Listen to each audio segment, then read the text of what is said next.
Hello friends, unique recipe with Roksana চ্যানেলে তোমাদেরকে অনেক অনেক স্বাগত। আজকে আমি রান্না করছি সয়াবিন কারি। বাঙালি নতুন কিছু ভোজন রসিক, একথা তো সবাই ভালোভাবেই জানে। এছাড়া বাঙালির মেনুতে ভ্যারাইটির খাবার কোনো অভাব নেই। ছোটো থেকে আমাদের বলা হয় যে প্রোটিন খাবার খেতে। অনেকে মনে করেন প্রোটিন বলতে মাছ, মাংস, ডিম এগুলোকেই বোঝায়। আপনি কি জানেন সেগুলো ছাড়া এমন কিছু নিরামিষ খাবার আছে যাতে প্রচুর পরিমাণে প্রোটিন থাকে। ভিডিওটা তোমরা কেউ স্কিপ করবে না, ভিডিওটি না টেনে তোমরা প্রথম থেকে শেষ অবধি দেখবে। আশা করছি আমার এই ভিডিওটি তোমাদের ভালো লাগবে। আর ভালো লাগলে লাইক, শেয়ার এবং সাবস্ক্রাইব করে দিও। পাশে থাকা বেল আইকনটি অবশ্যই করে প্রেস করে দিও। চলো দেরি না করে চট করে এই রেসিপিটি একবার দেখে নেওয়া যাক। ফার্স্টে সোয়াবিনটা সিদ্ধ করে নিতে হবে।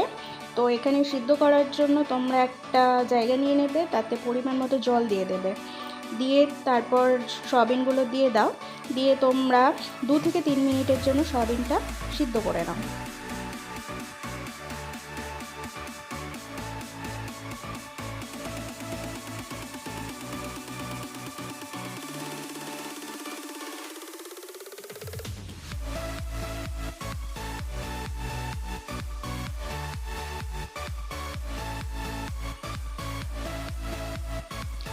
এবারে সয়াবিনটা সিদ্ধ হয়ে গেলে তোমরা সয়াবিন থেকে জলটা ভালোভাবে ঝারিয়ে নাও। এবারে তোমরা একটা কড়াই নিয়ে নেবে, ওই কড়াইতে ভাজার জন্য সাদা তেল দিয়ে দাও।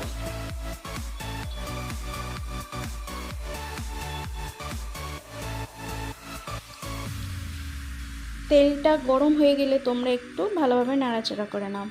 তারপর ওই তেলের মধ্যে সয়াবিনটা জল ভালো করে ঝারিয়ে, সয়াবিন থেকে জল ভালো করে চেপে বের করে তোমরা কড়াইতে দিয়ে ভালো করে লাল লাল করে একটু ভেজে নাও সয়াবিনটা।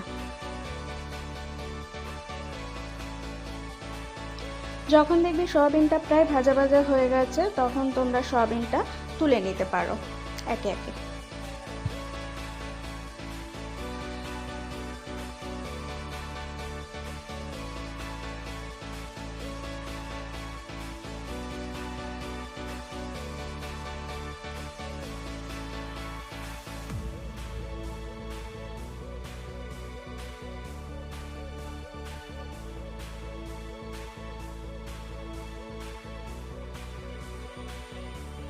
এবারে একটা কড়াইতে তোমরা সাদা তেল দিয়ে দেবে। আমি এখানে সাদা তেল ইউজ করেছি, তোমরা চাইলে সর্ষের তেলেও রান্নাটা করতে পারো। তারপর তেল গরম হয়ে গেলে ফোড়নের জন্য একটা তেজপাতা দিয়ে দেবে, একটা শুকনো লঙ্কা দিয়ে দেবে,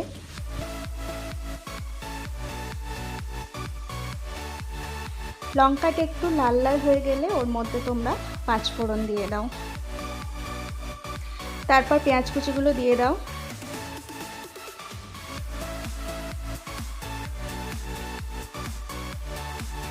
সমস্ত পেঁয়াজ কুচি দেওয়া হয়ে গেলে ভালোভাবে নাড়াচাড়া করে পেঁয়াজটা ভাজা ভাজা করে নাও একটু।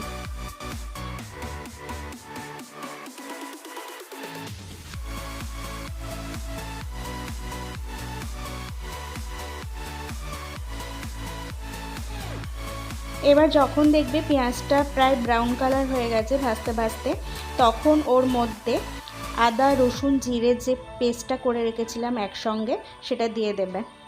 দিয়ে ভালোভাবে নাড়াচাড়া করে মশলাটা তোমরা ভাজতে থাকো একটু।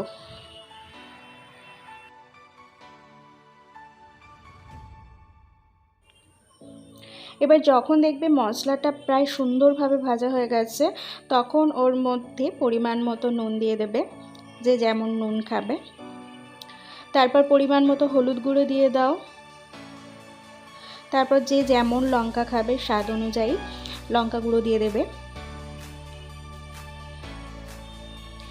এবারে মশলার সঙ্গে ভালোভাবে কষতে থাকো তোমরা।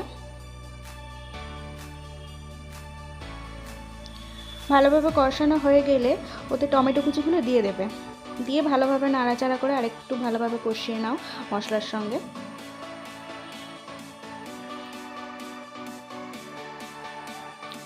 ভালোভাবে কষানো হয়ে গেলে ওতে সামান্য পরিমাণে একটু জল দিয়ে মশলাটাকে আরও ভালোভাবে তোমরা কষাতে থাকো।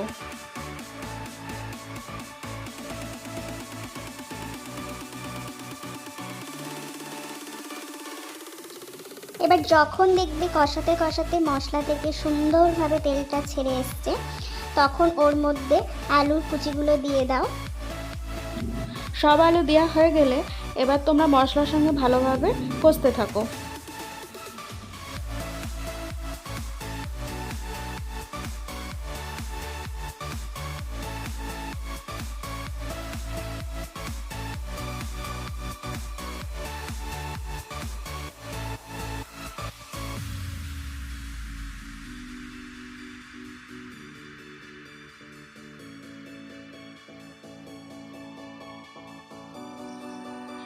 এবারে যখন দেখবে কষতে কষতে বেশ মশলার কালারটা চেঞ্জ হয়ে গেছে, তরকারির কালারটা চেঞ্জ হয়ে গেছে, তখন ওর মধ্যে ভাজা সয়াবিনগুলো দিয়ে আরও একটু ভালোভাবে তোমরা কষিয়ে নাও। সয়াবিন তো তোমরা অনেক রকমভাবে খেয়েছো, একবার তোমরা এইভাবে বাড়িতে ট্রাই করতে পারো। আশা করছি আমার এই রেসিপিটি তোমাদের ভালো লাগবে। সয়াবিনটা আমি একটু অন্যরকমভাবে রান্না করার চেষ্টা করেছি। এবার কষাতে কষাতে যখন দেখবে একদম শুকিয়ে গেছে, তখন ওতে সামান্য পরিমাণে জল দিয়ে আরেকটু ভালোভাবে তোমরা কষিয়ে নাও। এভাবে কষালে কি হয়, তরকারির স্বাদটা আরেকটু সুন্দর হয়।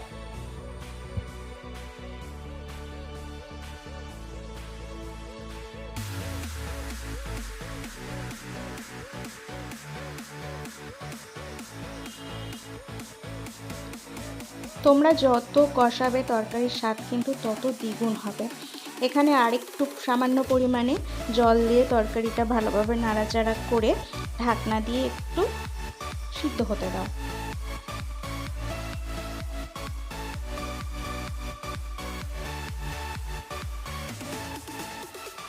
এরপর ঢাকনা খুলে তোমরা আরেকটু ভালোভাবে কষিয়ে নাও সয়াবিনটা।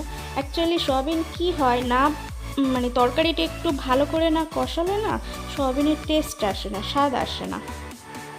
ওই জন্য তোমরা আরেকটু ভালো করে কষিয়ে নাও।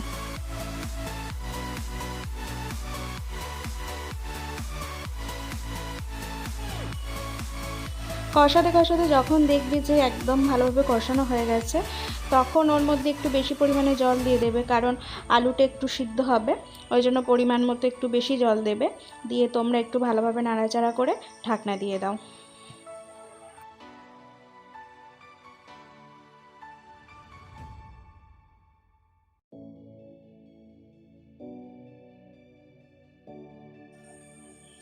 এরপর ঢাকনা খুলে যে যেমন মিষ্টি খাবে সেই রকম স্বাদ অনুযায়ী পরিমাণ মতো তোমরা চিনি দিয়ে দাও। তারপর সামান্য পরিমাণে একটু তোমরা গরম মশলা দিয়ে দাও।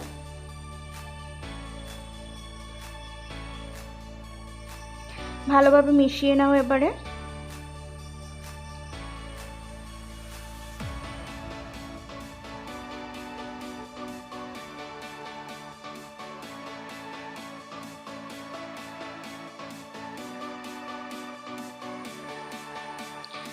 এরপর তোমরা সামান্য পরিমাণে একটু ঘি দিয়ে দেবে, এটা একদমই অপশনাল, তোমরা চাইলে দিতে পারো আবার না চাইলে নাও দিতে পারো। দিয়ে তোমরা ভালোভাবে মিশিয়ে নেবে, নিয়ে ঢাকা দিয়ে দিলেই তৈরি হয়ে যাবে সয়াবিনের কারি। এটা তোমরা রুটি কিংবা গরম ভাতের সঙ্গে পরিবেশন করতে পারো।